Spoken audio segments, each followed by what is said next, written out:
नमस्कार सभी को। स्वागत करता हूँ आप सभी का अपने यूट्यूब चैनल एच के नॉलेज एंड मोर पर। मैं हूं उमेश कुमार। आज फिर से एक नया टॉपिक लेकर आया हूँ आप सभी के लिए। स्ट्रक्चर ऑफ स्पर्म, शुक्राणु की संरचना के बारे में मैं चर्चा करूंगा। इससे पहले वीडियो में आपने देखा था कि मैंने स्पर्मेटोजेनेसिस का रेखीय चित्र बताया था आपको कि स्पर्मेटोजेनेसिस कैसे होता है, स्पर्म का फॉर्मेशन कैसे होता है। उसी के आगे ये स्पर्म का स्ट्रक्चर है। आपको ये जानना चाहिए कि ये जो स्पर्म का स्ट्रक्चर है ये सभी एनिमल्स में एक जैसी ही होती है। सभी एनिमल्स कहने का मतलब जितने भी प्रकार के मैमल्स हैं उनमें सब में एक ही जैसे हैं। और यहाँ पर जो स्ट्रक्चर का मैं बात कर रहा हूँ ये किसी मैमल्स का ही है। ह्यूमन का स्पर्म स्ट्रक्चर भी आप समझ सकते हैं, इसको कह सकते हैं आप। आपको पता है कि ये जो स्पर्म होता है ये किसी भी मेल में, किसी भी नर में, चाहे स्तनी वर्ग के किसी भी प्राणी के शरीर में पाई जाने वाली एक विशेष स्ट्रक्चर जिसको हम लोग कहते हैं primary sexual organ of primary sex organ और primary reproductive organ of male testis की अंदरूनी सतह में बनने वाली ये विशेष प्रकार की कोशिकी पदार्थ होता है जिसमें क्रोमोसोमल मैटर पाई जाती है, जिसके माध्यम से बाद में ओवम के साथ में फ्यूज़ होता है और यही फर्टिलाइजेशन करने के लिए जिम्मेदार होता है। मतलब विदाउट स्पर्म फर्टिलाइजेशन नहीं हो सकता, ये जान लीजिए आप लोग। ठीक है, अगर मैं वीडियो शुरू कर रहा हूँ, अगर आपने वो पुराना वीडियो नहीं देखे हैं तो उसको ज़रूर देखें एक बार। ठीक है, अगर चैनल को लाइक नहीं किया, सब्सक्राइब नहीं किए हैं, तो वीडियो पसंद आया तो चैनल मेरे इस वीडियो को लाइक ज़रूर करना। और चैनल में पहली बार आए हैं तो प्लीज़ चैनल को सब्सक्राइब करना बिल्कुल ना भूलें। चलिए शुरू करते हैं आज के वीडियो स्ट्रक्चर ऑफ स्पर्म को।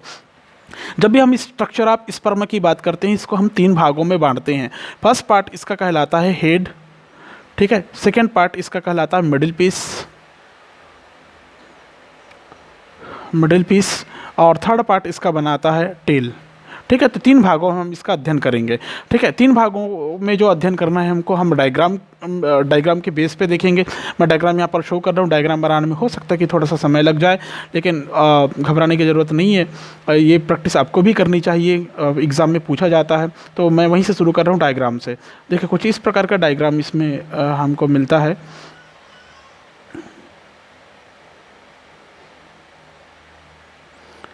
इस प्रकार का डायग्राम मिलता है। ये जो मैं स्ट्रक्चर बना रहा हूँ ये हेड वाला पार्ट है, हेड वाला स्ट्रक्चर है, ध्यान में रखेंगे सभी। ठीक है, कुछ इस प्रकार का इसमें स्ट्रक्चर बनाया गया है आपके सिलेबस के अनुसार। ये जो स्ट्रक्चर मैं बता रहा हूँ सभी प्रकार के बुक के आधार पर बता रहा हूँ, जिसमें आपको सारी चीज़ें लगभग देखने को मिल जाएंगी। ठीक है, तो इस प्रकार का स्ट्रक्चर ये जो दिखाई दे रही है आपको, ये प्लाज्मा मेम्ब्रेन है। क्या ये प्लाज्मा मेम्ब्रेन है। प्लाज्मा मेम्ब्रेन के अंदर ही सारी चीज़ें मौजूद होंगी। जैसे मैंने कहा था कि इसमें क्रोमोसोमल मैटर ये पदार्थ उपस्थित रहता है, जिसके माध्यम से ये प्रजनन की प्रक्रिया, निषेचन की प्रक्रिया को संपन्न करता है। चूँकि हैप्लॉइड होते ही बाद में डिप्लॉइड होता है ओवम के साथ में फ्यूज़ होकर संलयित होकर। ठीक है, अब इसके ऊपर में एक और स्ट्रक्चर इस प्रकार से कुछ बनती है। ये जो स्ट्रक्चर है यहाँ पर ऐसा खाँच या गर्त बनती है। ये मैंचेट, ये वाले लेयर मैंचेट कहलाता है। ठीक है, अब ये थोड़ा सा आगे बढ़ता है और ये इस प्रकार की head like structure, cap like structure बनाती है। ये जो कैप लाइक स्ट्रक्चर बन रहा है, इस कैप लाइक स्ट्रक्चर को कहते हैं हम लोग एक्रोसोमल हेड बोलते हैं। मैं नाम फिर से लिखूँगा, लेकिन पहले आप बनाते बनाते आप समझ लीजिए कुछ इस प्रकार से। ठीक है, इस प्रकार से ऐसे बनी हुई रहती है, यही एक्रोसोमल हेड कहलाता है। ठीक है, ये हो गया आपका मैंचेट वाला लेयर। ठीक है, ये आगे बढ़ती है कुछ इस प्रकार से, इसको घेर कर रहती है, घेर कर रखती है इसको। ये हो गया। फिर इधर का ये लेयर इसको ऐसा घेर कर रखी हुई है। ठीक है, और चारों तरफ एक लेयर होता है जो पूरी संरचना को घेर कर रखती है। ये जो स्ट्रक्चर बनती है ये इसी की बनी हुई स्ट्रक्चर है।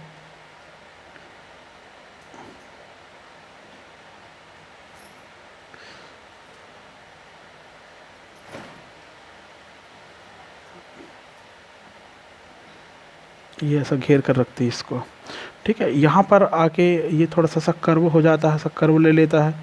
ठीक है, ये वाला जो हिस्सा बनाता है थोड़ा सा और अंदर डालते हैं इसको, ये ऐसा ठीक है। तो अब देखिए मैं इसमें नॉमिनेट करने जा रहा हूँ, फटाफट देख लीजिए। ये स्ट्रक्चर मैंने यहाँ पर बनाया है, ये स्ट्रक्चर हेड के रूप में जाना गया है। एक्चुअल में हेड तो ऊपर वाले को बोलते हैं, लेकिन आप समझ लीजिए पूरा हेड पार्ट ही कहलाता है। इसका जो हेड पार्ट होता है, सबसे पहले यहाँ पर आपको जो दिखाई दे रहा है, इस संरचना, इस स्ट्रक्चर को हम लोग कहते हैं एक्रोसोमल हेड बोलते हैं इसको। ये कैप-लाइक स्ट्रक्चर में जो होता है एक्रोसोमल हेड कहलाता है या एक्रोसोम कहलाता है। ये जो एक्रोसोम होता है गोल्गी कॉम्प्लेक्स से निर्मित होती है। किससे निर्मित होती है? गोल्गी कॉम्प्लेक्स से निर्मित होती है। इसी को हम लोग कहते हैं, इसी स्ट्रक्चर को हेड कहते हैं। वैसे ये पूरा का पूरा स्ट्रक्चर अपने आप में हेड को ही दर्शाता है। किसको दर्शाता है? हेड को दर्शाता है। ये ध्यान रखेंगे आप सभी, ठीक है। एक्रोसोमल हेड पाया जाता है जो कि गोल्गी कॉम्प्लेक्स से निर्मित होती है। ये एक ऐसी संरचना होती है जिसमें विभिन्न प्रकार के एंजाइम्स होते हैं जो कि फर्टिलाइजेशन में हेल्प करती है। बड़े गौर से सुनिएगा, सारे स्ट्रक्चर, सारे नाम, किस नाम में की क्या इंपॉर्टेंस है वो मैं सारी चीज़ें बोल के बता रहा हूँ आपको। एक्रोसोम जो होता है, इसमें विभिन्न प्रकार के एंजाइम्स होते हैं जिसका काम है फर्टिलाइजेशन में हेल्प करना। यही एक ऐसी संरचना, ये एक ऐसी सतह है जो अंडाणुभेदन का कार्य करती है। ऊपर का जो फिर कैप-लाइक स्ट्रक्चर बनता है, ये एक्रोसोमल साइटोप्लाज्म का होता है। इसको बोलते हैं पेरी एक्रोसोमल साइटोप्लाज्म से निर्मित होता है, साइटोप्लाज्म से निर्मित होता है, ठीक है। ये हेड कैप्सूल बनाता है। ये क्या बनाता है? हेड कैप्सूल बनाता है एक्रोसोम। ये पूरा कैप्सूल की संरचना जिसके अंदर सारी संरचनाएं मौजूद रहती है। और ये वाला स्ट्रक्चर, ये एक्चुअली ये पूरा स्ट्रक्चर जो अभी मैं नॉमिनेट करने जा रहा हूँ, ये कहलाता है न्यूक्लियस। क्या कहलाता है? न्यूक्लियस। इस न्यूक्लियस में क्या क्या होता है आपको पता होना चाहिए। इस न्यूक्लियस में क्रोमोसोमल मैटर प्रेजेंट होता है, हैप्लॉइड कंडीशन में होता है, जो बाद में ओवम के साथ में मिलकर जब एम्ब्रियो को फॉर्मेशन करता है तो डिप्लॉइड हो जाता है, ठीक है। ये बाहर की संरचना जो है ये प्लाज्मा मेम्ब्रेन कहलाती है, ठीक है। क्या कहलाती है? Plasma membrane. प्लाज्मा मेम्ब्रेन नामक एक झिल्ली, प्लाज्मा मेम्ब्रेन नामक झिल्ली या मेम्ब्रेन में ढकी हुई रहती, कवर्ड रहती है। क्लियर है? आगे की तरफ हम लोग जाएंगे तो इसके अंदर कुछ इस प्रकार का पदार्थ आपको देखने को मिल सकता है इन डायग्राम में, ठीक है। तो ये जो पदार्थ होता है यही क्रोमोसोमल मैटर के रूप में होता है, क्रोमोसोमल पदार्थ के रूप में होता है, जो चारों तरफ फैली हुई रहती है। ये उत्तरदायी होता है प्रजनन की प्रक्रिया में आगे निषेचन की प्रक्रिया करने के लिए। क्लियर है? तो ये हो गया। उसके बाद ये आगे बढ़ती है, ये वाला लेयर मैंने बताया था मैंचेट बोलते हैं इसको। यहाँ पर जो मैंचेट है, ये मेम्ब्रेन अंदरूनी जो एक्रोसोमल हेड का कैप बनाता है, वो यहाँ पर कुछ कटिंग स्ट्रक्चर में दिखाई देता है, मैंचेट लेयर कहलाएगा, ठीक है। अब मैंने बताया था आपको, जब इस मेटामॉर्फोसिस ऑफ स्पर्मेटिड बताया था, स्पर्मेटोजेनेसिस में, उस दौरान मैंने बताया था कि इसका जो सेंट्रियोल होता है वो दो भागों में बढ़ जाती है। मतलब सेंट्रोसोम जो होता है वो दो भागों में बढ़ जाती है, दो भागों में बढ़ जाती है, दो सेंट्रियोल में कन्वर्ट हो जाती है। उसमें से एक सेंट्रियोल इस केंद्रक के पास रहती है, उसको प्रॉक्सिमल कहते हैं, ठीक है। तो यहाँ पर एक केंद्रक रहती है, इस केंद्रक का नाम है प्रॉक्सिमल सेंट्रियोल बोलते हैं इसको। क्या बोलते हैं?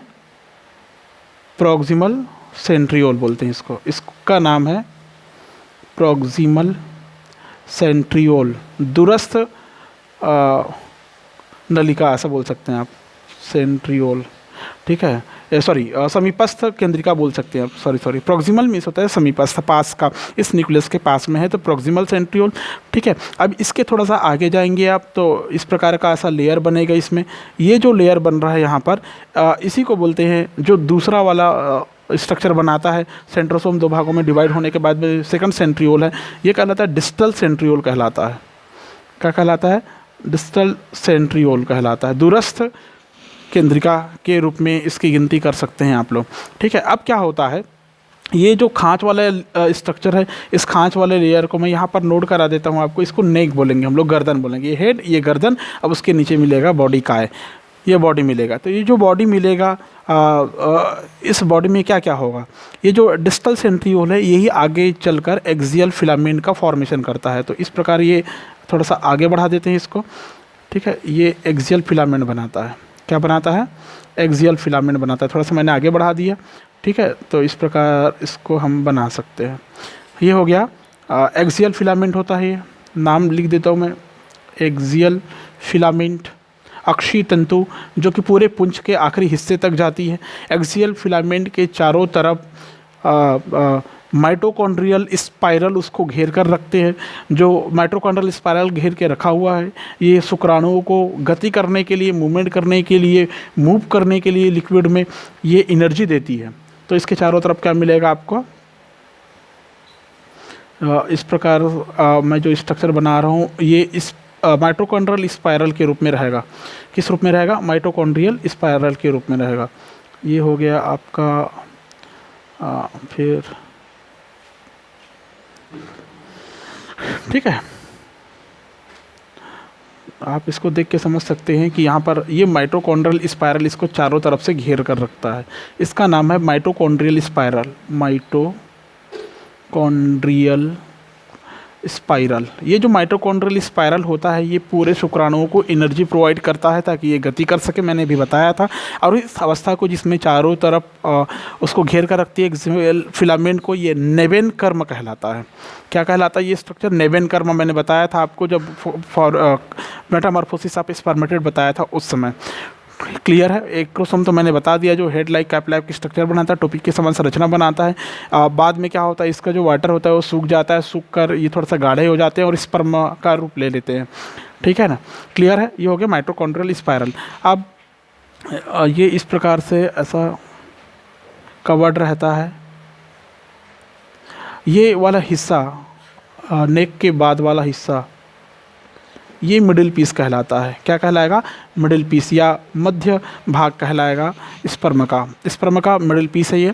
ठीक है, जहाँ पर क्या क्या है आप देख सकते हैं। इस एक्सियल फिलामेंट है और माइटोकॉन्ड्रियल स्पाइरल है। यहाँ पर पतले साइटोप्लाज्म भी रहता है, याद रखेंगे आप लोग। क्या रहता है इसमें, पतले बहुत पतला आवरण रहता है साइटोप्लाज्म का, जीव द्रव्य का। ठीक है, माइटोकॉन्ड्रियल स्पाइरल तो मैंने पहले ही बताया कि वो उसको एनर्जी प्रदान करता है। ठीक है, अब ये संरचना क्या होता है, थोड़ा सा आगे बढ़ता है। ठीक है, यहाँ पर इस प्रकार की स्थिति में जो एक संरचना दिखाई देती है इसको रिंग सेंट्रियोल बोलते हैं, रिंग सेंट्रियोल बोलते हैं। अब रिंग सेंट्रियोल के आगे क्या होता है, ये एक्सियल फिलामेंट आगे बढ़ता है। एक्सियल फिलामेंट आगे बढ़कर क्या बनाती है, ऐसा पूंछ लायक स्ट्रक्चर बना देती है इस प्रकार का। ठीक है, तो मैं इसको इस प्रकार से बना देता हूँ। ये ऐसा पतली होती जाती है और ऐसा टेल नुमा संरचना बनाती है। क्या संरचना बनाती है, टेल नुमा संरचना बना देती है। क्लियर है। तो ये जो एक्सियल फिलामेंट है यही आगे बढ़कर क्या बनाई, टेल नुमा स्ट्रक्चर बनाई। तो ये तीसरा पार्ट जो बनता है ये कहलाता है टेल या पुंछ कहलाता है, जो कि इसका सबसे आखिरी हिस्सा होता है, आखिरी भाग होता है। ठीक है, ये थिक फाइबर से बना हुआ रहता है। ये ऐसा इस प्रकार ऐसा यहाँ पर आके क्लोज हो जाता है और ऐसे कुछ की इस तरह इसको घेर कर रखती है, तो पूरा आखिरी तक मिलेगा। ये कहलाता है thick fibre, thick fibre, thick fibre. ठीक है ना, पतले वाले रेसे इसको चारों तरफ से घेर कर रखते हैं और ये बनाता है अंतिम हिस्सा जिसको बोलते हैं हम लोग टेल। ये सबसे पिछला भाग होता है, लंबा होता है, पतला भाग होता है। जो स्पर्म होता है उसके लोकोमोशन में मदद करने वाला होता है। इसमें एक्सियल फिलामेंट पाया जाएगा, इसके चारों तरफ एकदम ऊपरी हिस्से में माइटोकॉन्ड्रिया का लेयर पाया जाएगा। ठीक है, और शेष भाग कोशिका द्रव्य से आच्छादित रहेगा। लेकिन आपको पता होना चाहिए कि एक्सियल फिलामेंट के चारों तरफ, यहाँ पर इस भाग में पीछे वाले हिस्से में एक्सियल फिलामेंट के चारों तरफ कोई आच्छादित को शीथ नहीं पाया जाता, लेकिन इसमें शीथ पाई जाती है किसका, साइटोप्लाज्म का। क्लियर है। तो ये हो गया आपका परिपक्व शुक्राणु की संरचना। इसको आप अच्छे से तैयार कर लीजिए, बड़ी बारीकी से तैयार कर लीजिए, एग्जाम में पूछा जाता है। संरचना से रिलेटेड बहुत सारे चीज़ें हैं जो मैंने आपको एक्सप्लेन किया है। इसको अच्छे से देख लीजिए, वीडियो को बड़ी बारीकी से देख लीजिए, बार बार देख लीजिए, ये बड़े काम आने वाला है आपके। ठीक है, इसका एक और डायग्राम बनता है जिसको हम लोग आवर्तित डायग्राम बोलते हैं। आवर्तित डायग्राम में आपको दिखाई क्या क्या देगा मैं बता देता हूँ। वो बिल्कुल ऐसा गोल स्ट्रक्चर एंड देन टेल की संरचना में दिखाई देगा। एक्रोसोमल साइटोप्लाज्म इसमें दिखाई देगा, एक्रोसोम दिखाई देगा, हेड कैप्सूल भी दिखाई देगा, न्यूक्लियस भी दिखाई देगा और दिखाई देगा हेड।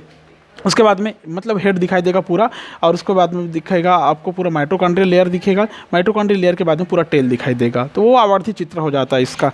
ठीक है, आवर्धित चित्र अगर पेपर में आता है तो आवर्धित चित्र बना लीजिए आप लोग। इसका आवर्धित चित्र कैसे बनेगा उसको भी मैं यहाँ पर एक्सप्लेन कर देता हूँ। कुछ नहीं है, ज़्यादा कोई विशेष स्ट्रक्चर नहीं बनता इसमें। तो इस प्रकार का आवर्धित चित्र आप बना सकते हैं, इस प्रकार का आवर्धित चित्र बना सकते हैं आप। ठीक है, ये यही है। क्या नाम है इसका, इसका नाम है पेरी एक्रोसोमल साइटोप्लाज्म, ठीक है। अंदर एक कैप लाइक स्ट्रक्चर दिखाई दे रही है आपको। इस प्रकार से आप इसको निर्मित कर सकते हैं या बना सकते हैं। आवर्धित चित्र में ये बनाता है, एक्रोसोम बनाता है। ये पूरी संरचना हेड कहलाती है, हेड कैप्सूल कहलाती है पूरी संरचना, ठीक है। अब यहाँ पर ये न्यूक्लियस वाला हिस्सा, न्यूक्लियस में क्या क्या प्रेजेंट होगा आप इस प्रकार से बना सकते हैं। न्यूक्लियस में मैंने बताया था, इसमें क्रोमोसोम मैटर उपस्थित रहता है। इसमें न्यूक्लियस में क्या रहता है, क्रोमोसोम मैटर, क्रोमोसोमल पदार्थ उपस्थित रहता है, ठीक है। अब यहाँ से एक्सियल फिलामेंट आपको निकलती हुई दिखाई देगी इस हिस्से से, निचले हिस्से से। ये थोड़ी दूर जाके तो इस प्रकार की स्ट्रक्चर बनाती है। इस प्रकार के जो स्ट्रक्चर बन रहा है, ये जो स्ट्रक्चर है, इस स्ट्रक्चर को आप लोग बोलते हैं बीचों बीच एक्सियल फिलामेंट रहेगा, ठीक है। एक्सियल फिलामेंट और चारों तरफ इस प्रकार का लेयर के रूप में आपको दिखाई देगा माइटोकॉन्ड्रियल स्पाइरल दिखाई देगा। क्या दिखाई देगा, माइटोकॉन्ड्रियल स्पाइरल। यहाँ पर आके ऐसा कॉन्ट्रैक्ट हो जाता है, संकुचित हो जाती है और ये संरचना आगे बिल्कुल ऐसा बढ़ती है। अब इसको आप पूरे आखिरी तक ले जा सकते हैं और इस प्रकार की स्ट्रक्चर में कन्वर्ट हो जाएगी, जिसको आप लोग कहते हैं टेल। क्या कहेंगे इसको, टेल पार्ट बोलेंगे। तो ये हो गया आपका टेल पार्ट। यहाँ पर ये हो गया टेल। इधर का टेल ये था, ये वाला हिस्सा, ये वाला हिस्सा टेल था, ठीक है। तो ये इधर का ये वाला हिस्सा टेल हो गया, ठीक है। यहाँ पर मिडिल पीस के बारे में बात करें तो ये मिडिल पीस है। मिडिल पीस यहाँ पर था तो इसको मैं नाम यहाँ पर दे देता हूँ, मिडिल पीस है ये, ठीक है। ये हो गया मिडिल पीस, ठीक है। आप यहाँ से स्ट्रक्चर, ये हो गया आवर्धित चित्र स्पर्म का, ठीक है। और ये हो गया मैच्योर स्पर्म का। अगर डायग्राम में पेपर में पूछा जाता है डायग्राम, तो आवर्धित में ये बनाएंगे और इस परिपक्व शुक्राणु में ये स्ट्रक्चर आप बनाएंगे, ठीक है। उम्मीद करता हूँ कि ये चीज़ें आपको समझ में आई होंगी। समझ में आया है, वीडियो पसंद आया है तो प्लीज़ लाइक करें और चैनल में अगर पहली बार आए हैं तो चैनल को सब्सक्राइब करना ना भूलें। Thank you.